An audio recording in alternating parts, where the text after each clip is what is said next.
Lining ப்ளவுஸில் எப்படி சுருக்கமே இல்லாமல் தைக்கணும் அப்படின்றது உங்களுக்கு குழப்பமாக இருக்கா? இந்த வீடியோவை ஸ்கிப் பண்ணாமல் பாருங்கள். நிறைய விஷயங்களை நான் இதில் ஷேர் பண்ணியிருப்பேன். அது மட்டும் இல்லாமல் லைனிங் ப்ளவுஸ் தைக்கும்போது இவ்வளோ விஷயம் இருக்கா அப்படின்றத யோசிக்க முடியாத அளவுக்கு நிறைய டிப்ஸ் அண்ட் ட்ரிக்ஸ்லாம் இருக்குது. ட்ரை பண்ணி பாருங்கள். Welcome to my channel. நான் உங்கள் டிசைனர் செல்வி. வாங்க வீடியோக்குள்ளே போகலாம். இப்போ பார்த்தீங்கன்னா லைனிங் ப்ளவுஸ் ஃப்ரண்ட் பார்ட் தான் ஃபஸ்ட்டு தைக்கணும். ரொம்ப சீக்கிரமாகவே நம்ம லைனிங் ப்ளவுஸை தைக்கணும் அப்படின்னா இந்த மாதிரி சின்ன சின்ன விஷயங்களை நீங்கள் ஃபாலோ பண்ணலாம். இப்போ பார்த்தீங்கன்னா ஃபஸ்ட்டு நான் லைனிங் கட் பண்ணிவிட்டு மெயின் பீஸில் நான் இந்த மாதிரி கட் பண்ணி எடுத்து வச்சுக்கிட்டேன். கொஞ்சம் எக்ஸ்ட்ரா பீஸ் விட்டே நீங்கள் கட் பண்ணி எடுத்து வச்சுக்கேன். ஏன்னு கேட்டிங்கன்னா இன்கேஸ் நம்மளுக்கு எங்கேயாவது பீஸ் பத்தாமல் இருந்தது அப்படின்னா நம்மளுக்கு யூஸ்ஃபுல்லாக இருக்கும். ஸோ இதை மாதிரி எக்ஸ்ட்ரா கொஞ்சம் பீஸ் விட்டே கட் பண்ணிக்கிங்க. கட் பண்ணதுக்கு அப்புறமா இந்த மாதிரி சேஃப்டி பின்னோ இல்லை குண்டு ஊசியோ இதை மாதிரி வச்சுட்டு குத்திட்டு அதுக்கப்புறமா ஸ்டிச் பண்ணுங்கள். அப்போ தான் நம்ம லைனிங் தைக்கும்போது எந்த இடத்துலையும் சுருக்கம்லாம் வராது. நிறைய பேர் அப்படியே எக்ஸ்பீரியன்ஸாக இருக்கிறவங்க அப்படியே தைப்பாங்க. பட் இந்த மாதிரி ஷிஃபான் சாரீஸ் அண்ட் ஜார்ஜெட் இந்த மாதிரி சாரீங்களுக்கு நீங்கள் கண்டிப்பாக பின் பண்ணிவிட்டு தைச்சிங்கன்னா ஃபினிஷிங் பார்க்க ரொம்பவே அழகாக இருக்கும். இந்த ப்ளவுஸில் இன்னொரு விஷயம் நான் சொல்லியிருப்பேன். என்னென்னு பார்த்தீங்கன்னா கை எம்மிங் பண்ணாமல் நம்ம எப்படி ப்ளவுஸ் ஸ்டிச் பண்ணலாம் அப்படின்றத இதில் காமிச்சிருப்பேன். ரொம்ப ரொம்ப சிம்பிளான மெத்தட் தான். ஸோ ட்ரை பண்ணி பாருங்கள். உங்களுக்கு கையோட ஹெம்மிங் அளவு 3/4 இன்ச்சஸ் வேணும்னா அந்த அளவுக்கு மார்க் பண்ணிக்கிங்க. மார்க் பண்ணதுக்கு அப்புறமா இப்போ பாருங்கள் லைனிங் இந்த மாதிரி வச்சுட்டு மெயின் பீஸை இந்த மாதிரி மேலே வச்சு ஒரு தையல் போடுறேன். ஸோ இன்கேஸ் கரை பீஸ் இல்லாமல் வேறு ஏதாவது பீஸ் இருக்குது அப்படின்னா அந்த இடத்த கொஞ்சமாக அடிச்சுட்டு அதுக்கப்புறமா இதை மாதிரி மேலே வச்சு தையுங்க. ஸோ இது ரொம்ப சிம்பிளான மெத்தட் தான். ஹெம்மிங் பண்ண மாதிரியே இருக்கும். நம்மளுக்கு எந்த இடத்துலையும் பீஸ் ஹெம்மிங் பண்ணாமல் எப்படி நார்மலாக நம்ம ப்ளவுஸ் போடுமோ அந்த மாதிரி இருக்கும். ட்ரை பண்ணி பாருங்கள். இந்த மெத்தட் ஏற்கனவே நான் வீடியோவாக ஃபுல் வீடியோவாக நான் உங்களுக்கு என்னோடய சேனலில் இருக்குது. அதையும் போய் செக் பண்ணி பாருங்கள். உங்களுக்கு அதுவும் யூஸ்ஃபுல்லாக இருக்கும் அப்படின்னு நினைக்கிறேன். டிஸ்கிரிப்ஷனில் கண்டிப்பாக அந்த வீடியோவோட லிங்க் உங்களுக்கு தரேன். இதை மாதிரி நம்ம தைக்கும் போது பார்த்திங்கன்னா உங்களுக்கு ஹெம்மிங் தெரியாமல் பார்க்கவும் ஃபினிஷிங்காகவும் இருக்கும். நம்ம எப்படி அட்டாச் பண்ணியிருக்கோம் அப்படின்றதே பார்க்குறவங்களுக்கு தெரியாது. இப்போ நான் ஃபுல்லாகவே கை ஃபுல்லாக அட்டாச் பண்ணிட்டேன். ஸோ கையுக்கும் நீங்கள் எக்ஸ்ட்ராவாக இதை மாதிரி வச்சு கட் பண்ணி பாருங்கள். கட் பண்ணிக்கிட்டிங்கன்னா உங்களுக்கு பீஸ் நம்மளுக்கு பத்தாமல் இருந்தாலும் உங்களுக்கு தேவையான அளவுக்கு நம்ம தைச்சிட்டு அப்புறமேட்டா கட் பண்ணிக்கலாம். ஸோ இதுவே ப்ளவுஸ் நிறைய பேருக்கு பெரிய சைஸ் அப்படி இருக்கிறவங்களுக்கு எக்ஸ்ட்ராவாக பீஸ் விட முடியாது. குறைஞ்சபட்சம் ஒரு 1/4 இன்ச் மிதி அளவுக்காவது நம்ம எக்ஸ்ட்ரா விட்டு கட் பண்ணலாம். ஸோ இப்போ ஒரு பக்கம் முடிச்சிட்டேன். அடுத்தது செகண்ட் கை நான் அட்டாச் பண்ணுறேன்.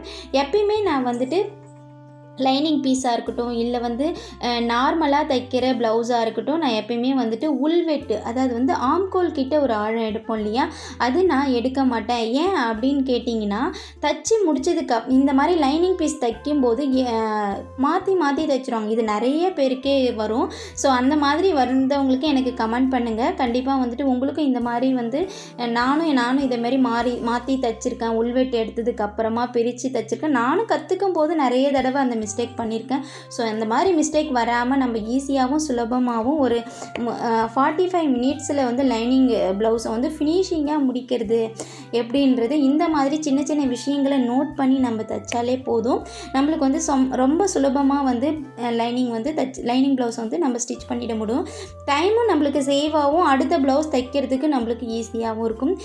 ட்ரை பண்ணி பாருங்கள். இப்போ நான் இந்த விஷயத்தை இதை மாதிரி மார்க் பண்ணிட்டேன். இப்போ நான் என்ன பண்ணுவேன்னு பார்த்தீங்கன்னா உள்வெட்டு எடுத்துக்குவேன். உள்வெட்டு எங்கே எடுக்கிறேன் அப்படின்றத பாருங்கள். மேக்ஸிமம் பார்த்தீங்கன்னா நம்மளோட ஷோல்டர் கை அட்டாச் வரும் இல்லையா, அங்கேருந்து ஒரு 1.5 இன்ச்சஸ் மார்க் பண்ணிவிட்டு கிராஸாக ஒரு இலை மாதிரி நம்ம எடுக்கணும். நம்ம ப்ளவுஸ் கட் பண்ணிவிட்டு அந்த கிளாத்தை பார்த்தீங்கன்னா இலை மாதிரி இருக்கும். நீங்கள் கட் பண்ணிவிட்டு பாருங்கள். இல்லை உங்களுக்கு உள்வெட்டு எப்படி மார்க் பண்ணுறதே அப்படி தெரியல அப்படின்னு சொன்னிங்கன்னா அதுக்கான வீடியோவை நான் டிஸ்கிரிப்ஷனில் லிங்க் தரேன். நீங்கள் போய் செக் பண்ணி பாருங்கள். அந்த இடத்த கையில் உள்ளாழம் எப்படி எடுக்கிறதுன்றதை நான் ப்ராப்பராக அந்த வீடியோவில் நான் சொல்லியிருப்பேன். அப்படி இல்லைனாலும் போயிட்டு செக் பண்ணி பார்த்தீங்கனாலும் உங்களுக்கு தெரியும். ஸோ இப்போ நான் கை முடிச்சுட்டேன். ஃப்ரண்ட் பார்ட் ஃபுல்லாகவே முடிச்சுட்டேன்.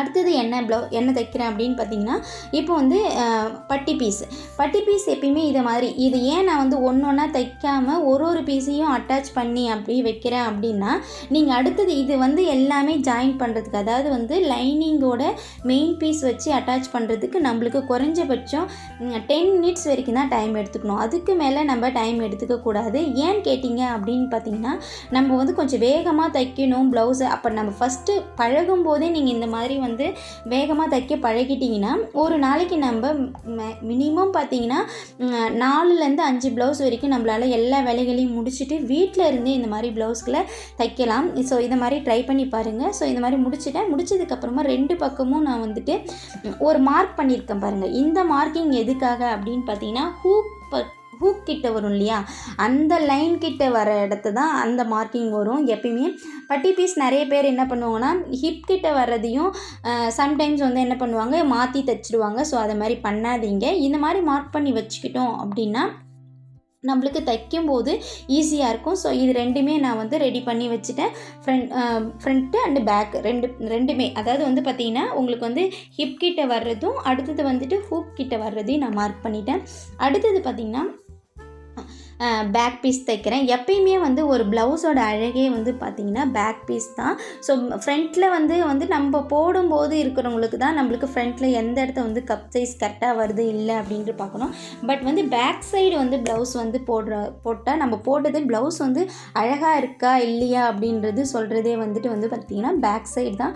ஸோ நம்மளுக்கு பேக் சைடு வந்து சுருக்கம் வராமல் நம்ம ஸ்டிச் பண்ணணும். அதுக்கு என்ன பண்ணணும் அப்படின்னு பார்த்தீங்கன்னா, பிகினராக இருந்தீங்களா இந்த மாதிரி வளைவுகளில் குண்டூசி பயன்படுத்திக்கங்க. அப்போ தான் வந்துட்டு எந்த இடம்லாம், அதாவது வந்து நம்மளுக்கு தைக்கும் போதே தோணும் இந்த இடம்லாம் நம்மளுக்கு வந்து கண்டிப்பாக சுருக்கம் வரும் தைச்சி முடிச்சதுக்கு அப்புறம் அப்படின்னு சொல்லிட்டு தோணும் இல்லையா, அந்த இடத்தெல்லாம் நீங்கள் மறக்காமல் குண்டூசியை மார்க் பண்ணிக்கோங்க. நான் சொல்கிற சின்ன அட்வைஸ் என்ன பார்த்தீங்கன்னா, ஆம்கோல் கிட்டேயும் கழுத்தோட ரவுண்டு வருது இல்லையா, அந்த இடத்துலையும் நான் கண்டிப்பாக வந்துட்டு குண்டூசியை பயன்படுத்துவேன். ஏன் அப்படின்னு கேட்டிங்கன்னா, அந்த இடத்துல தான் வந்துட்டு மேக்ஸிமம் வந்து சுருக்கம் வரும். ஸோ அந்த மாதிரி வராமல் இருக்கிறதுக்காக காட்டன் ப்ளவுஸாக இருந்தால் வரப்போகிறது இல்லை. இதுவே வந்து இந்த மாதிரி ஜார்ஜெட் பூனம் சாரியாக இருந்ததுன்னா கண்டிப்பாக அந்த இடத்துல வரும். ஸோ அந்த மாதிரி இருக்கிற இடத்துல நீங்கள் கண்டிப்பாக பின் குத்திட்டு அதுக்கப்புறமேட்டா ஸ்டிச் பண்ணுங்கள், சுருக்கமே வராமல் இருக்கும். ஸோ இதை மாதிரி வச்சுட்டு நான் வந்து சுருக்கம் வராமல் இருக்கிறதுக்காக இந்த மாதிரி வச்சு தைச்சதுக்கப்புறமா எந்த இடத்துல எனக்கு அட்ஜஸ்ட்மெண்ட், அதாவது வந்து லைனிங் வந்து கரெக்டாக அட்டாச் ஆகணும் அப்படின்னு நினைக்கிறோன்னா அந்த இடத்துல லைட்டாக அட்ஜஸ்ட் பண்ணிவிட்டு நான் தைக்கிறேன். ஸோ இதை மாதிரி தைக்கும் போது பார்த்திங்கன்னா நம்மளுக்கு வந்து சுருக்கம் வராமல் இருக்கும். நம்ம மாட்டம் லைனிங்கை மேலே வச்சோமா தைச்சோமா அப்படிலாம் இருக்கக்கூடாது. கண்டிப்பாக இந்த மெத்தடை நீங்கள் கொஞ்சம் ஃபாலோ பண்ணி பார்த்தீங்கன்னா போதும், சுருக்கமும் இல்லாமல் இருக்கும். அதே மாதிரி நம்ம லைனிங்கில் அட்டாச் பண்ண வேண்டிய துணி வந்து கரெக்டாக லைனிங்கில் அட்டாச் ஆகிடும். ஸோ இது பண்ணி கட் பண்ணதுக்கப்புறம் எக்ஸ்ட்ரா இருக்கிற பீசஸை கட் பண்ணிக்கோங்க. எக்ஸ்ட்ரா பீசஸை கட் பண்ணதுக்கப்புறமா இப்போ வந்துட்டு என்ன பண்ணுறேன் அப்படின்னு பார்த்தீங்கன்னா, பேக் சைடில் இடுப்பு கிட்ட பிடிப்போம் இல்லையா, அதை நான் மடித்து தைக்கிறேன்.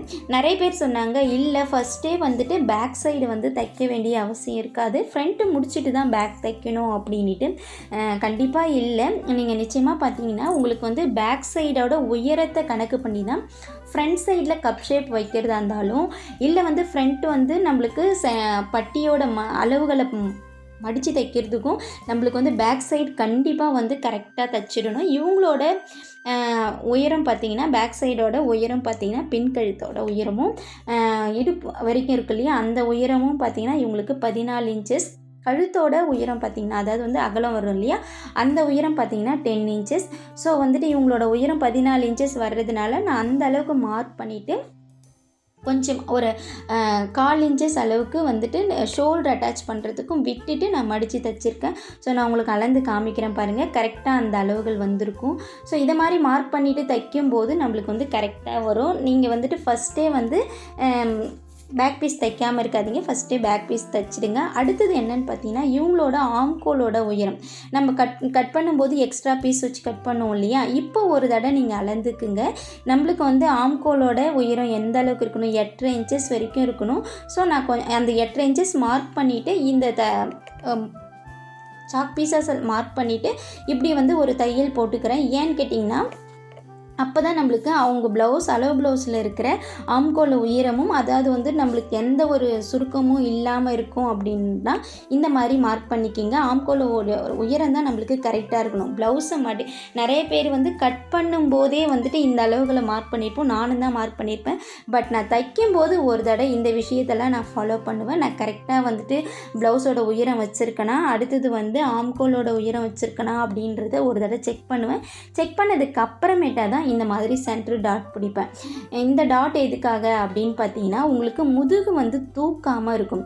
இன்கேஸ் வந்து உங்களுக்கு வந்து முதுகு வந்து ஃப்ளாட்டாக இருக்குது, ஃப்ரண்ட் சைடு வந்துட்டு எனக்கு வந்து 34 இன்ச்சு அப்படி தான் இருக்குது, 34 இன்ச்சு 36 இன்ச்சு தான் இருக்குது, அதுக்கு வந்து பேக் டாட் பிடிக்கலாம் அப்படின்னு கேட்டிங்கன்னா அவங்களுக்கெல்லாம் தேவையே இல்லை. பட் 42க்கு மேலே நீங்கள் வந்து ப்ளவுஸ் தைக்கிறீங்க, 40 44 அதை மாதிரிலாம் தைக்கிறீங்க, 40க்கு மேலே தைக்கிறீங்கன்னா கண்டிப்பாக வந்து பேக் டாட் பிடிங்க. பேக் டாட் பிடிச்சா மட்டும்தான் ஹிப் கிட்ட கரெக்டாக வந்து தூக்காமல் இருக்கும். இப்போ நான் ஒரு லேடியாக இருந்தால் சொல்கிறேன், என்னென்னு பார்த்தீங்கன்னா இது குழந்தை பிறந்தவங்க இருக்காங்க இல்லையா, அவங்களுக்குலாம் பார்த்தீங்கன்னா மார்பளவு வந்து கொஞ்சம் தளர்வாக இருக்கும். அப்போ அவங்க ப்ளவுஸ்லாம் போடும்போது கண்டிப்பாக வந்து பார்த்திங்கன்னா பேக்கில் தூக்கிட்டு இருக்கும். இந்த மாதிரி இருந்ததா இல்லையான்னு உங்களுக்கு ஏதாவது ஒரு அனுபவம் இருந்ததுன்னா கண்டிப்பாக எனக்கு கமெண்ட் பண்ணுங்கள். இந்த மெத்தடில் நீங்கள் ஃபாலோ பண்ணி ஸ்டிச் பண்ணிங்கன்னா கண்டிப்பாக அந்த மாதிரிலாம் வரதுக்கு வாய்ப்பே இல்லை.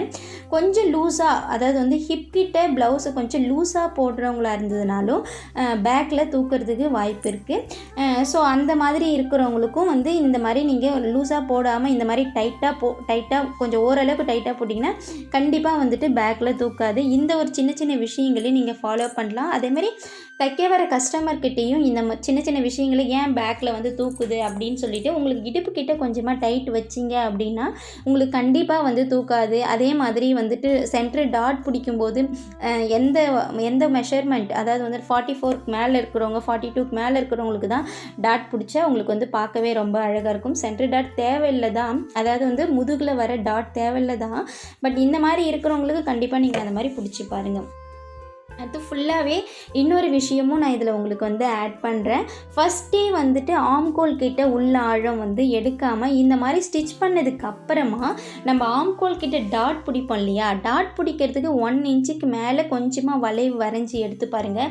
உங்களுக்கு ப்ளவுஸ் வந்து பார்க்கவே பர்ஃபெக்டாக இருக்கும். இந்த மெத்தட் கொண்டு வந்து இதெல்லாம் சின்ன சின்ன விஷயந்தான், ஆனால் இது வந்து நார்மல் ப்ளவுஸுக்கும் செட் ஆகும், அடுத்தது லைனிங் ப்ளவுஸுக்கும் செட் ஆகும். நீங்கள் வந்து ஆம்கோல் கிட்ட பிடிக்கிற அந்த டாட்டுக்கு மேலே கொஞ்சம் ஒரு 1/2 இன்ச்சு இல்லைன்னா ஒரு 3/4 இன்ச்சு மார்க் பண்ணிவிட்டு உள்ளாழம் நம்மளுக்கு தேவையான அளவு, அதாவது 1/2 இன்ச்சு தான் நம்மளுக்கு தேவைப்படும். பட் அவ்வளோ எடுக்காமல் கொஞ்சம் உள்ளாழம் லைட்டாக வந்து கர்வ் பண்ணி 1/4 இன்ச்சஸ் எடுத்து பாருங்கள். உங்களுக்கு பார்க்கவே ப்ளவுஸ் வந்து தைக்கும் போதே உங்களுக்கு தெரியும் ப்ளவுஸ் வந்து நம்ம தைக்கிற ப்ளவுஸ் வந்து பர்ஃபெக்டாக வரப்போகுது அப்படின்றது. ஸோ இந்த மாதிரி வீடியோவில் காமிச்சிருக்க மாதிரி நீங்கள் எடுத்து உள்ளாழம் எடுத்து தைச்சி பாருங்கள். ஏன்னு கேட்டிங்கன்னா நிறைய பேர் என்ன பண்ணுறாங்க அப்படின்னு பார்த்தீங்கன்னா, நம்ம வந்து ப்ளவுஸ் ஸ்டிச் பண்ணும்போது அங்கே ஆம்கோல் கிட்ட ஒரு தையல் போடுவோம் இல்லையா, 3 தையல், அதுக்கு முன்னாடி உள்ளாழம் எடுத்தால் தான் நம்மளுக்கு வந்து கை வந்து கரெக்டாக வரும் அப்படின்னு நினைக்கிறாங்க சுருக்கம். ஆனால் அப்படி கிடையாது.